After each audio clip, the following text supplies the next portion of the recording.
I don't think I've put together 2 sentences in English in about 3 years because I come to you from the independent Republic of Miami. So if I stumble upon my words, please forgive me. I used to be able to speak English. I used to live in New York. But then I moved to Miami, and I went back on my words, literally. Anyway, first of all, I want to thank the Key West Literary Seminar and Arlo Haskell for inviting me, and also the San Carlos Institute and my good friend, Rafael Peñalver, for suggesting my name, and all of you for being here this fine and chilly Sunday afternoon. I'm sure you have better things to do, but what's better than being here surrounded by books? So I get it. I would want to be here as well. So thank you for being here. I want to tell you that the first time I saw Key West, which was almost 38 years ago, it's going to be 38 years ago, May 12th of this year, I was disappointed. There were chickens running everywhere. Small wooden houses. Chaos, disarray. Where others may have seen charm, I saw decay, perhaps even poverty. But mind you, I was coming from an island where scenes like these were common, and I imagine the United States, the entire United States, looked like New York City. Now, of course, I see Key West in a completely different light. Charming, I see it with different eyes. It is possible that Key West has changed in this past 37 some years, that is improved, that is a nicer, better place for locals and tourists alike. But what I think really was happening was that once again, and not for the first or the last time, I was falling victim of my own ignorance. You see, I grew up in Cuba in the 1960s and the 1970s. The 70s, in particular, were very harsh for Cubans. It was really the only time, probably from 1972 to the end of 1978, really a short period. It seemed long at the time, but it was a very short period, when Cuba was truly an island. No one was getting in, no one was getting out. There was no information. Everything was forbidden, including God and the Beatles. That's no longer the case, and it hasn't been since, I think, 1997. Yeah, 1997. I grew up in a family whose main goal was to get out of Cuba, to go north, specifically to the United States. And I knew that from the time I was born. In fact, I was conceived that way. My parents met in the late 50s, and they married earlier than probably they would have, specifically in 1962, during the missile crisis. In fact, they honeymooned while the tanks were rolling by Malecon. They didn't plan it that way, it happened, October 1962. They married early with the idea of leaving the country. But for a variety of reasons, fundamentally, my father was of military age, and then other things happened. They couldn't leave. But from the time I was born, from the time I remember my parents talking about this, I knew that one day we would leave Cuba. One after one, they watched as their friends, relatives, siblings, in my dad's case, left Cuba, and they stayed. And so I grew up with an embittered father and a lonely mother. And yet, my family was intent, my parents were intent, that my sister and I would become members of the so-called revolution, that we would study, that we would participate, that we would even become communist pioneers, and that we would thrive, because it was the only path to success. Therefore, I lived on a fence. My life was a dichotomy. At home, I had church. I received letters from our relatives from the United States, or what we called in Cuba, el exterior. I received letters and packages from my uncle. On the other hand, in school, I was a communist pioneer. Every morning, I promised to grow up to be like Che Guevara. I cannot imagine why, but I did that. I went to volunteer work. I knocked on doors to convince people to participate on a variety of activities, some of which I believed, like health things, like vaccinating kids. Others I did not believe in. I participated in highly politicized plays in school. I went camping with pioneers. We sat around, we built fires and, like Boy Scouts. And we sang songs, praises to the revolution and communism, singing our hearts out. We had no idea what we were doing. I don't think we knew what we were saying. But it wasn't enough, because at that time, when the revolution was consolidating itself, it wanted not just our obedience, but it wanted something more, something worse, or something better, depending on your point of view. It wanted our souls. It wanted us to want them. And that is far more pernicious and far more dangerous. And thereby, the tragedy of the Cuban Revolution, the appropriation of the Cuban soul. For a while, all was dark. Then something extraordinary happened. In the late 70s, Cuban exiles returned to the island. After having been told that they could never, ever return to Cuba, they were allowed to go back. And the Cubans who remained behind realized that it wasn't so bad in the US, and that their relatives who had left maybe 5, 10 years before had a lot of things that they wanted to have. Despair set on the island. Why can't I have what my uncle has? He only left five years before, and now they're back, loaded with gifts. I want what they have. So people began crashing into embassies. One of those was an unemployed bus driver who crashed into the Peruvian embassy. Some of you may remember what happened next. The Peruvian ambassador decided to protect those people. There were 6 of them in the bus, including a teenager. The Cuban government asked for the people to be turned over. It had happened before, believe it or not, in the same embassy.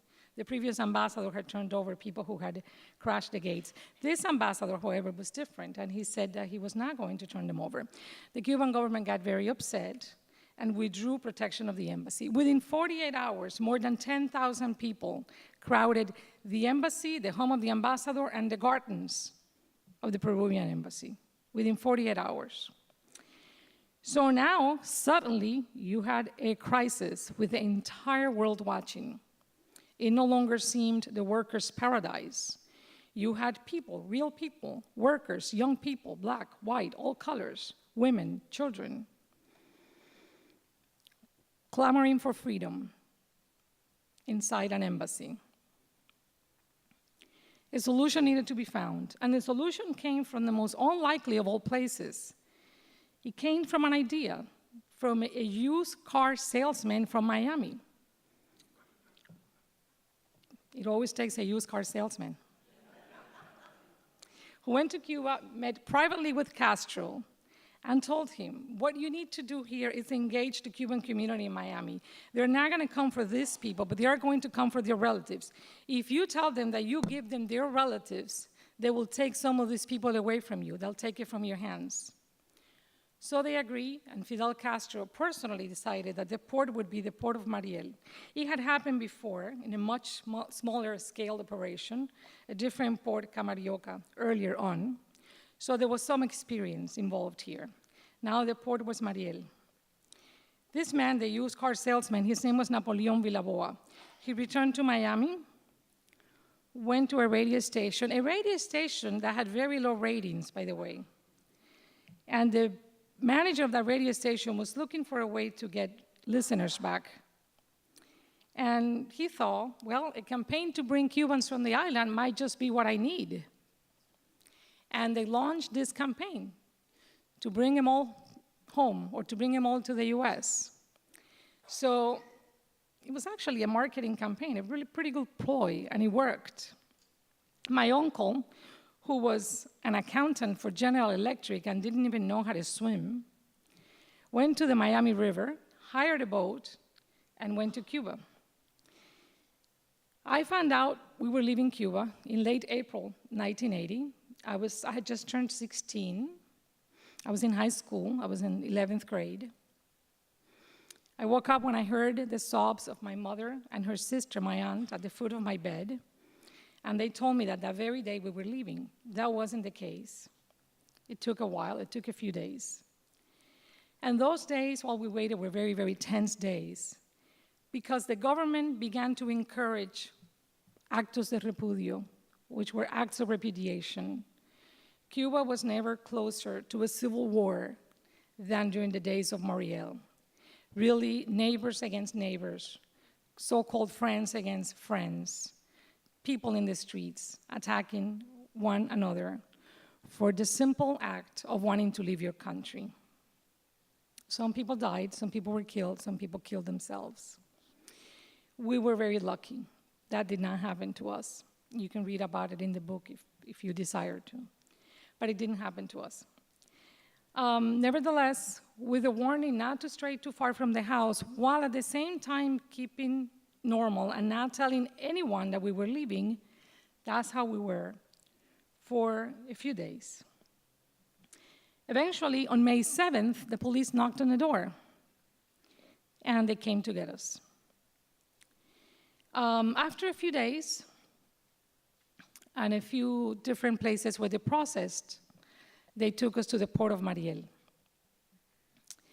At the port, we found my uncle, who had been waiting for about 16 days. My uncle had been intent that he wasn't leaving Cuba without us, that he wanted not just the entire family, that he wanted to not leave without us, but the entire family. A lot of families were being divided at the time. He had decided that he was taking the four of us, my mother, my father, my younger sister, and me, or none at all, but he wasn't going to divide the family.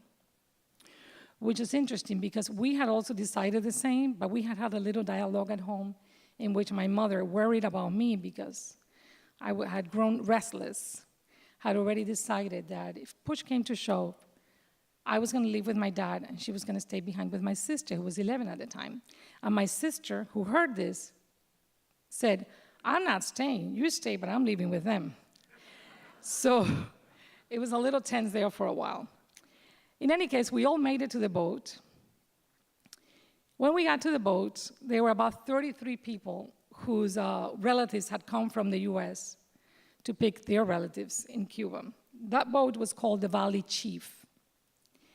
But while we waited to leave, there were so many people in the boat. Other people were added, people who were not members of the family, some of whom looked a little strange, some of whom I think were probably taken from an insane asylum, just the way they looked, the way they behaved, the way they... One asked my father for a knife because he said he wanted to kill himself. So when we were given the orders to leave, the boat wouldn't leave. So it's very complicated. I don't want to get into it too much, but eventually we had to live in a different boat called Mañana, and therefore the title of my book, Finding Mañana. It isn't just a wonderful play on words, Mañana meaning the future, as you know, but it just so happens that I had the good fortune that my boat, the boat that actually brought me to the US, was called Mañana, which is a great title for a book. I always felt very fortunate because there were some other boats with titles like My Girl Friday, for example. That would not have worked as a title for a book, I don't think. So I have here some pictures from, let's see if I can make this work, from the boat lift. Here we go. That's not me. It looks like me. It looks like me so much at that age that my mother said, "Who's that next to you?" See the twin girls? It looks like me at that age, but it's not me. I don't know who they are. But that's kind of what we looked like then. It's pretty horrific, isn't it? There were about 2,000 boats, and the whole boat lift lasted 5 months, from April to September 1980, and it brought more than 125,000 people. And like these pictures are mostly from the Miami Herald. Some are from the Coast Guard, but this is from the Miami Herald. I really like looking at them because I really like their faces. Look at that. I wonder where they are now. Look at that. I have to tell you that only about 25 people died, which is sad, but it's a very low number.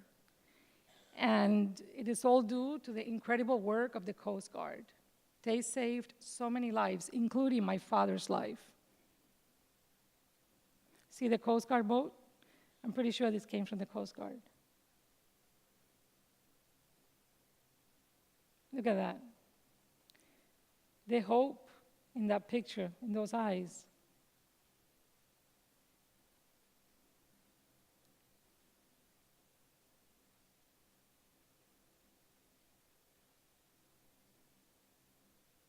So that, I'm pretty sure, let's see, no, that wasn't here. But when I arrived, oh, it is here. No, that was from Key West. When I arrived here, I arrived in Key West, and I don't know exactly where that was. Perhaps somebody here would know. I've looked for it. But it was in a place exactly like it. There were a lot of cots, and there was food, and we were put in that place, but I didn't even spend the night because my uncle's wife came all the way from Hialeah and drove in and asked for us.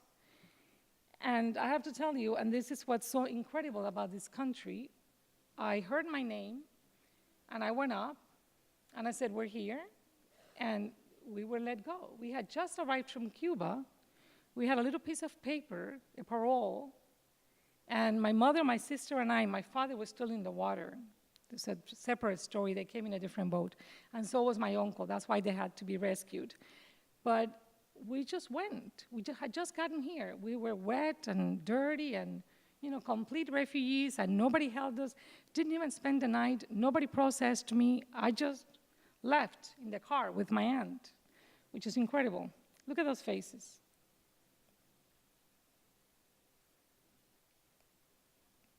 That was a tent city in Miami for people who didn't have a place to go. But I wanted to stop here for a moment because this is really important. This is what the Cuban authorities gave us to allow us to leave Cuba. This is sort of a document that allows a boat to leave. So when our boat was ready to leave, which again, at this point, it wasn't the Valley Chief anymore, it was the Mañana. This is a certificate of leaving, if you will. And it says, let's see if I can make this work. Oh, there we go. Okay. Name, it says Mañana, right? That's the name of the boat. Nationality, USA. Do you see that? Name of the captain, Mike Howell.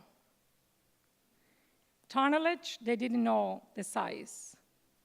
And then it says cargamento. It says shipment, what it carries. Do you know what it says there? It says lastre. Does anybody know that word? What it means? It means ballast. It's the thing you throw overboard. So that's how I left Cuba. All of us. I have that frame in my office. I look at it every day. I'm not a glutton for punishment, but I like to be reminded once in a while that, sometimes ballast comes to the surface. Anyway, so in 1998, I went back to Cuba as a reporter for the New York Times to report in the visit of John Paul II. And upon my return, I wrote a series of articles, several of which ran on the front page of the paper. And I got a lot of calls from agents and editors who thought I had a book in me. Frankly, I hadn't thought about it. I was a reporter. I am a reporter. I don't report anymore much, but I still think of myself first and foremost as a reporter is how I lead my life, is how I conduct myself, how I think of myself as a reporter. And I think I'll always be a reporter.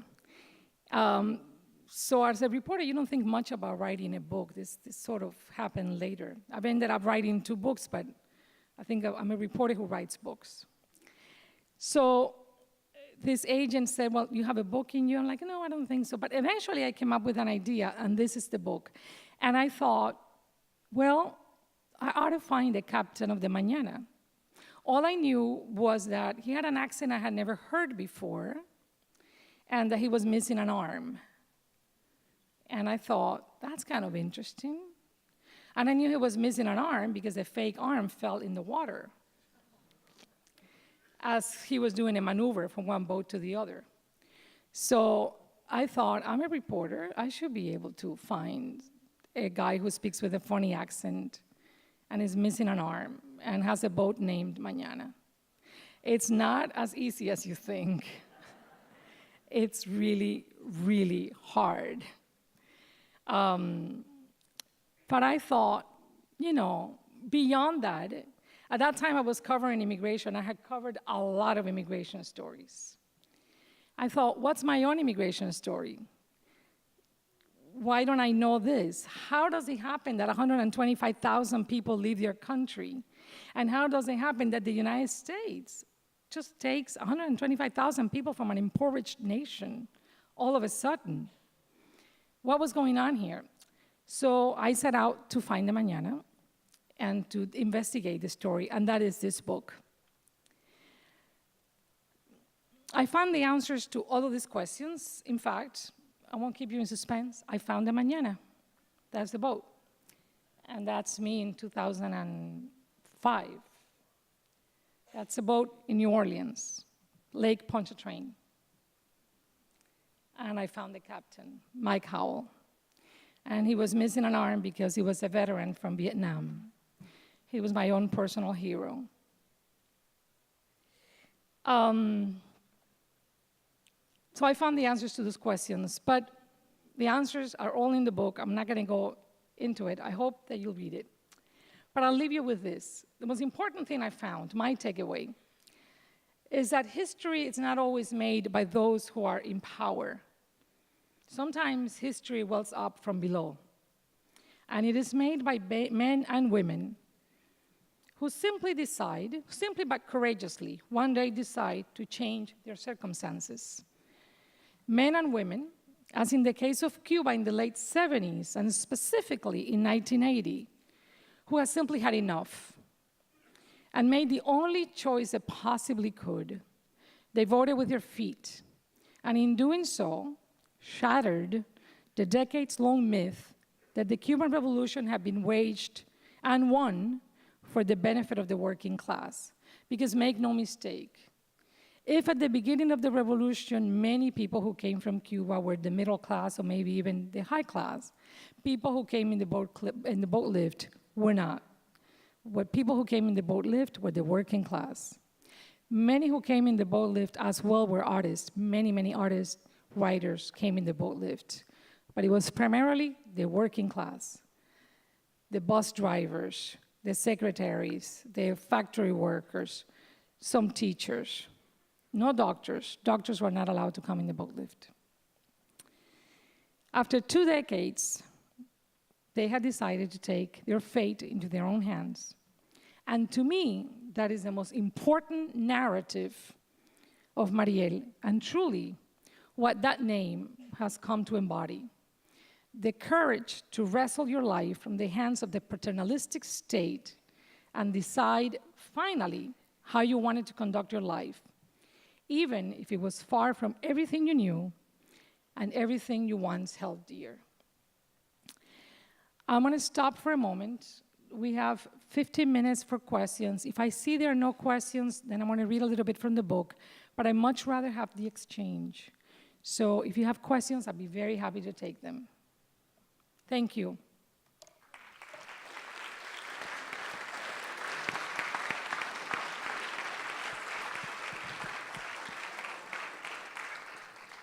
Please wait for the microphone and stand to ask your question.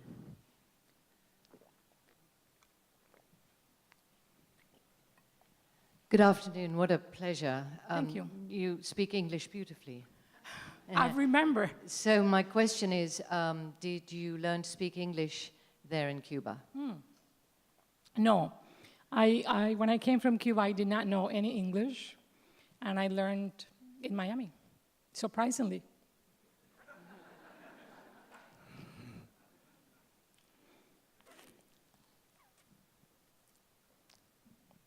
I find it interesting you're back in Miami having written excellent English for the New York Times. In terms of your identity, how do you view yourself in terms of America versus Cuba versus Miami?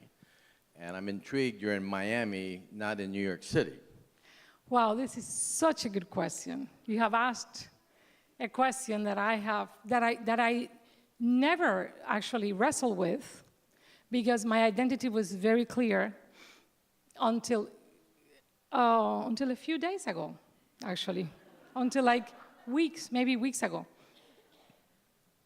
I always thought of myself as a Cuban who lives in the United States, and I never questioned that or debated that.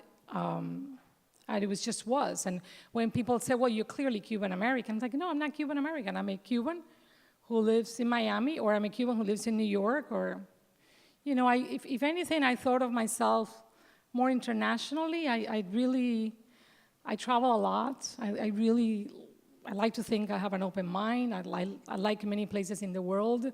I love Spain. My kids are Spanish citizens as well, so I see myself a little bit like a citizen of the world. And then recently, I'm not going to go into details, but something happened in the White House. No, seriously, I'm not talking to anyone about I'm not talking about the election. I mean, something very specific happened in the White House. And then I was in the mirror at home, and I looked at myself, and I said, you're American.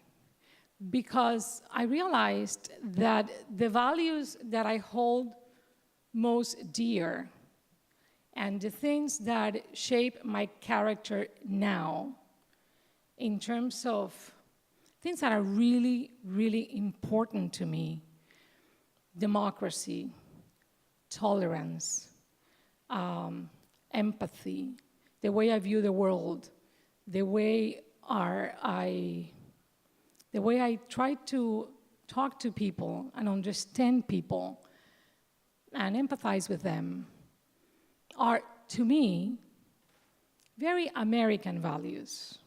Very American values. And I realized that the best part of myself I learned here in the United States. And I thought I should recognize that. And I finally decided to live my life on the hyphen. So now, as of a month ago, I'm calling myself Cuban American. And it happened specifically because the White House was surprised by something that was happening, but the press knew.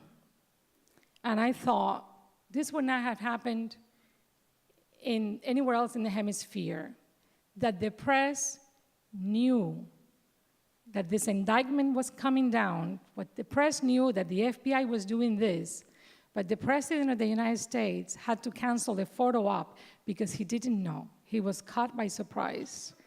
That was interesting. That separation of power, but that the press knew.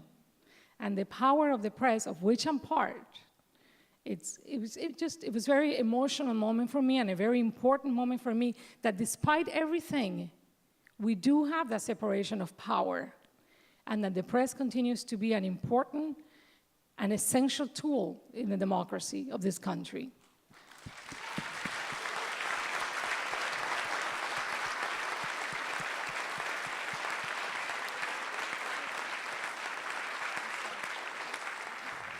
And we don't have that in Cuba, and don't think we have that in many other places in Latin America. So I thought, I need to acknowledge that to myself if I'm going to be honest with myself. And as to why I'm in Miami now, I've lived between Miami and New York since 1996. I have 3 boys, one of whom was born in New York, 2 in Miami. This sort of, the East Coast corridor is very familiar for me. I may not end up in Miami. I might go back to New York. You know, it's like, I don't see it as, this is, for now, it's all connected to jobs. I went to New York because of the New York Times. I came to Miami to write this book. I went back to New York because Columbia hired me to teach journalism, and I was there for almost 9 years. I came to Miami because of the job that I now have at NBC Telemundo. And who knows what's going to happen in the future? I don't know. But I have family here, I have friends here. I have my son, my oldest, is in New York. So I have this, my heart is divided, but New York is home too. I can't, you know. I love them both equally. Yes. One over here first. Over here. Oh, sorry. Yes. Thank you for being here. I'm curious your impression of change in the Cuban expatriate community in Miami, and particularly change with respect to the question of engagement with Cuba. For most of, I think, the last 50 years, that community has been absolutely steadfastly opposed to any engagement short of regime change. With 2 factors, the death of Castro and second and third generation Cubans now becoming more vocal. Is it changing, and does it bode well for the future of U.S.-Cuban relations, or will we see a continuing resistance to engagement? I think the resistance to engagement is often attributed only to the Cuban exile community, but it's from both sides. I think it's from the Cuban government side and from some people in the Cuban community in South Florida, but not uniquely South Florida. Often, I think people use a shorthand of Miami Cubans, but it's not just the Cubans in Miami. Other people in other parts of the US and even the world are opposed to it. So I think it comes from both sides. There are hardliners inside of Cuba, and there are hardliners outside of Cuba, and not coincidentally, they're of the same generation. It is this generation that made the Cuban Revolution and that later turned against it. So what's interesting is the children and grandchildren of those people that had nothing to do with it, that lived with the consequences. What are they going to do with this thing that they inherited? And that's where it gets interesting. Some people are very loyal still to their parents' and their grandparents' ideas. I've seen that. And some people have moved way past that. And some people, even from the older generation, have changed their minds with time. So if I knew what's going to happen with Cuba, you know, when this book came out, people thought that I was an expert, and they would ask me all kinds of questions, and I thought I was going to have a T-shirt that said in the front, "Yes, I'm Cuban," and on the back, "No, I have no idea." No, I have no, you know. So Fidel came and went, now Raul, it's, who knows? It's really, but I can tell you that the heartened position, it's not a uniquely exiled position. I'm moved by your story, thank you. Thank you. And I'm very curious about the trajectory of your education in the United States and how you did that and how you ended up at the New York Times. Okay, so I finished high school here. I went to a public high school, Southwest Miami Senior High School. There are no Eagles here, I suppose. Good, I hated it. Then I went to Miami-Dade College. Anybody here went to Miami-Dade College? No? Okay, it used to be a community college. Now it's just a college. In Miami, it's a fantastic college. I did my 2 years there. Then I transferred to a state university in Boca Raton, Florida Atlantic University, on scholarship because I was a Cuban refugee, no money. But I had good grades, so I went on a Phi Theta Kappa scholarship. and then I graduated and I went to work for the Miami Herald, which was interesting because when I graduated, I was told that I was wasting my time applying for the Miami Herald because at the time, this is 1986, the Miami Herald only hired, let's see if I remember the phrase, blonde, blue-eyed boys from the Northeast. I am far from that. But because there were a lot of people far from that in Miami, they needed to hire people like me so that they could put the paper out. So I got a job in the Miami Herald part-time, and then I moved between the Miami Herald and El Nuevo Herald in Spanish for 9 years, back and forth. I worked in one, then the other, in Spanish or English. I'm lucky that I can write in Spanish well. I never forgot it. I can do both. And then eventually the New York Times noticed I never even applied, frankly. I don't even think that that's the way it works. I think they tap you. Frenchie would know. She's a correspondent for the New York Times here and a Miami Herald colleague. But I think they just kind of find you and tap you on the shoulders. That's what happened to me. And they call me, and of course, when they call, you go. So I went. And it was the best decision of my life. I had a fantastic time. Then I did that for a while, and I left to write this book. And when I was almost done with the book, I got a call from Columbia University, and I was done with the book. The book had come out, great reviews. I got a call from the dean, and he said, we'd love it if you can join the faculty. And so I said, great, what's not to like? They had faculty apartments. Have you ever seen a faculty apartment at Columbia University?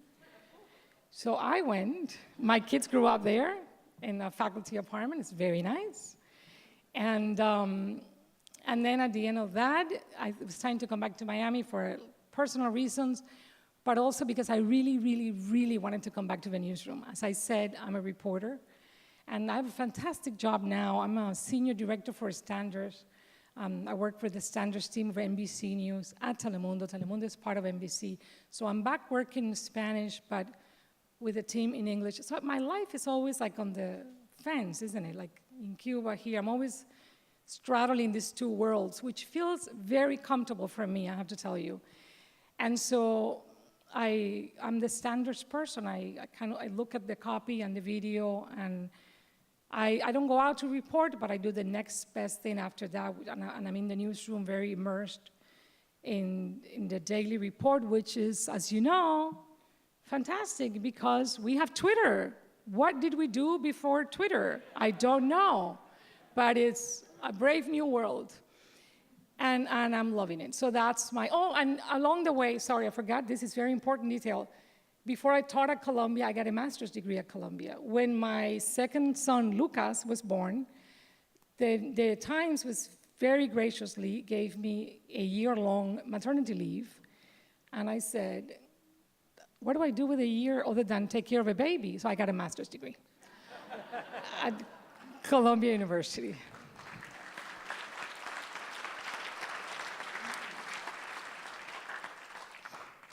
Hi, can you tell us the story about what it was like when you finally met the captain again? Wow, it was very, very emotional. When I met him, well, I found him online.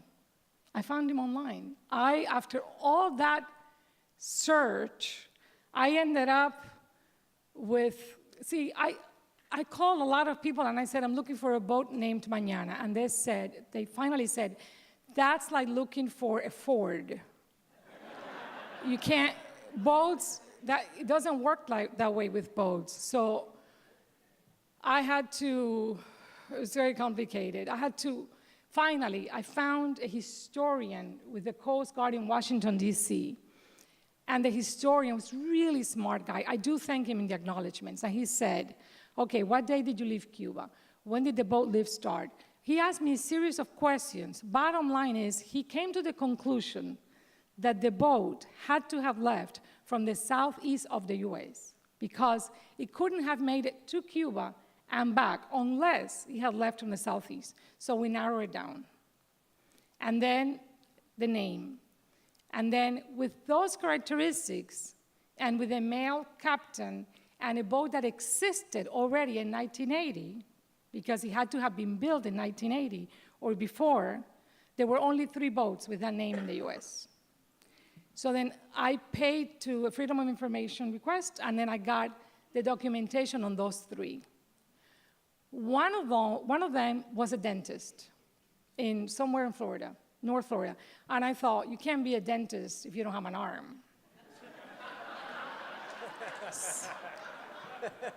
So that's like a dead giveaway. That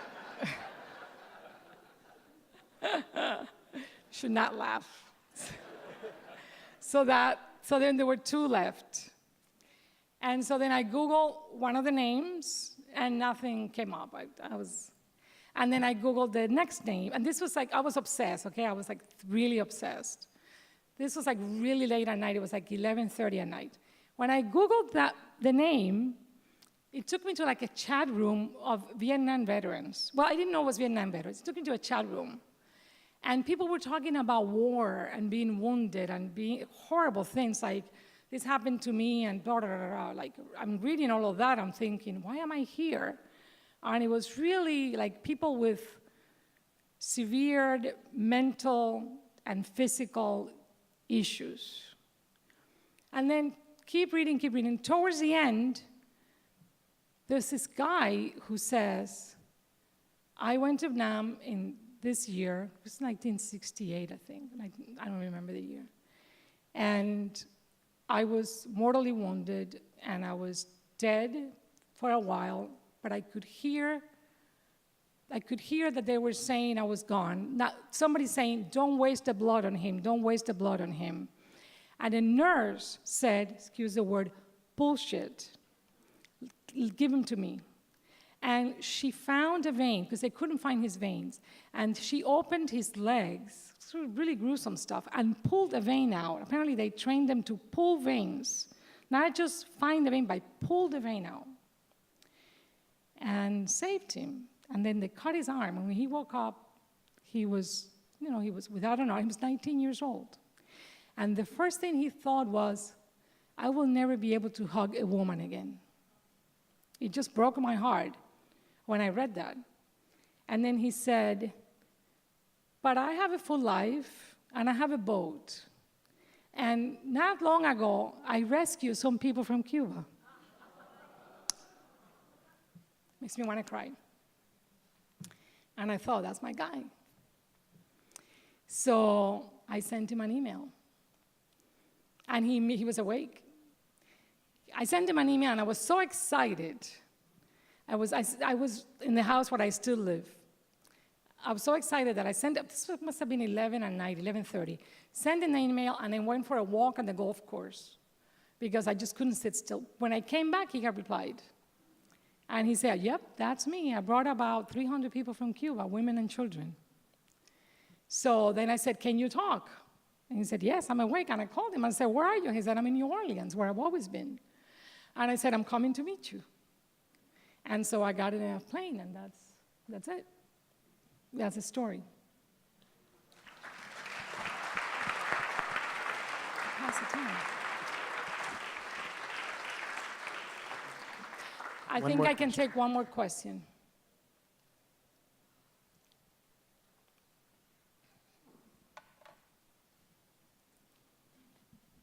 Given the title of the book, Mañana, I would like to know what is the book of Mañana, the next one?